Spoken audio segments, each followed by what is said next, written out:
Olá, voltamos em Conexão Legal. Hoje, falando a respeito da Receita Federal do Brasil. No primeiro bloco, nós entrevistamos o superintendente da 8ª Região. Agora, iremos apresentar o senhor Júlio Curvo. Bom dia, Júlio. Prazer. Como está? Tudo ótimo. Que ótimo. Júlio é auditor fiscal e chefe do Programa Nacional de Educação Fiscal. Nós iremos falar um pouquinho a respeito desse programa, que, ao meu ver, é imprescindível para o desenvolvimento nosso enquanto sociedade. Júlio, explica um pouquinho esse programa da Receita Federal. Aliás, um programa inovador, né? Esse programa ele é amplo, não é apenas da Receita Federal. Sim. Ele é um programa que ele envolve as secretarias de Fazenda estaduais, as secretarias de Educação de todos os estados, a Escola de Administração Fazendária, a ESAF, e a Receita Federal. Ele congrega todo o estado, praticamente?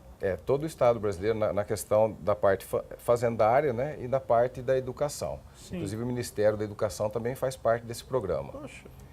Esse programa, na verdade, o que ele visa? Ele visa promover e até institucionalizar a educação fiscal para o pleno exercício da cidadania.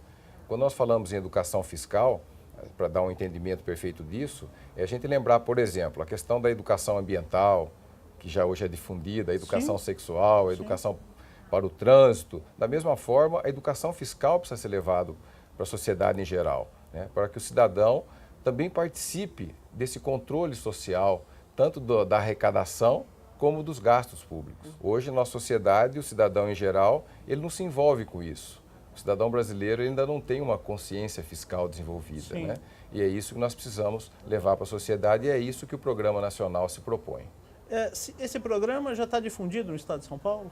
Sim, não ainda, ele já iniciou já há alguns anos, já desde 1996 que esse programa vem sendo implantado, mas precisa muita coisa ainda a ser feita, né?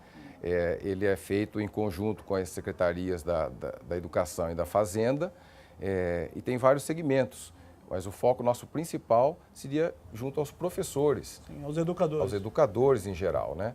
No sentido de capacitá-los sobre esses temas para que eles possam discutir isso com seus alunos, para o aluno poder despertar essa consciência fiscal e ele se interessar. Cidadão, né? Sim, é o nosso futuro cidadão, nosso futuro cidadão.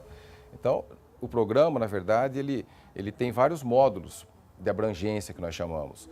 Como eu disse, talvez o principal seja junto às escolas, através dos professores, mas também junto às universidades, junto aos servidores públicos, que é quem, na verdade, poderá ajudar a sociedade a entender esse funcionamento do Estado. O servidor público, então, é uma peça fundamental no programa de educação fiscal. Ou seja, é um programa que não visa só esclarecer o indivíduo enquanto criança, ele também esclarece o indivíduo enquanto adulto também. Exatamente. Esse programa, ele tem, na verdade, a ideia dele é uma mudança até de postura do cidadão, no sentido de ele começar a pensar mais coletivamente, ele entender o que é o orçamento público. Então, em vez de pensar apenas individualmente, pensar nele, ele pensar mais coletivamente, né? E demonstrar como a Receita trabalha. Mostrar como que a Receita Federal, a Receita Estadual, como que é feito o orçamento público, como que é distribuído esses recursos. O cidadão tem que participar mais disso, que é uma coisa que hoje em dia não acontece no nosso país. Sim, não, né? Infelizmente. Como acontece em outros países, na Europa, por exemplo, que no dia da aprovação do orçamento é feriado nacional, para que o cidadão possa acompanhar aonde que os governos vão destinar os seus recursos. Então, isso é consciência fiscal. Sim. Né? E o que você imagina a respeito de um futuro para esse programa?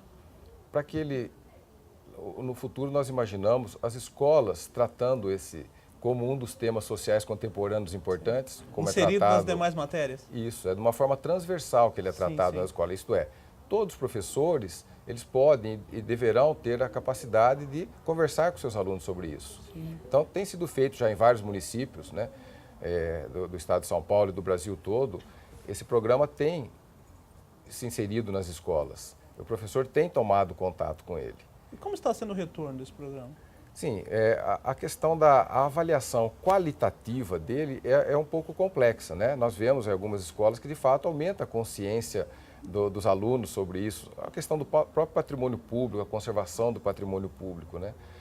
O retorno em termos quantitativos, ele é grande, né? Já existe Sim. milhares de escolas que tiveram... Hoje no estado de São Paulo? No estado Ou a de São... nível Brasil? Nível Brasil e no próprio estado de São Paulo, né? Sim.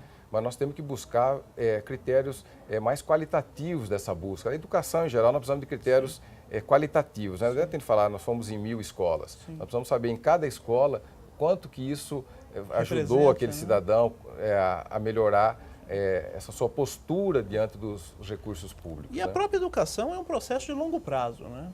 Exatamente. Você não consegue alterar a consciência do indivíduo com 2, 3 aulas. Isso tem que ser um processo ao longo dos anos, né? Exatamente. Para mudar, na verdade, é uma mudança de postura, né? E mudanças, né, não são rápidas, né?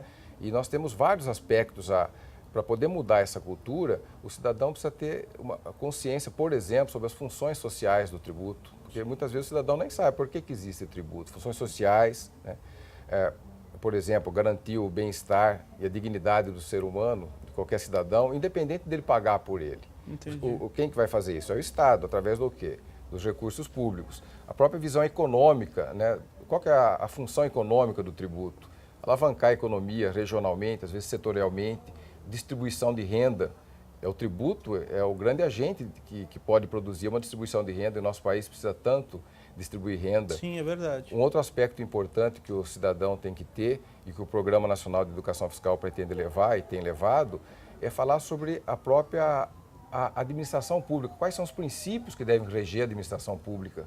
Para que o cidadão possa até cobrar do administrador público a legalidade, a impessoalidade, a moralidade, a publicidade, que é a questão da transparência. Essencial. Se o cidadão não tem esse conhecimento, e muitas vezes não é levado para ele, né, ele não vai cobrar.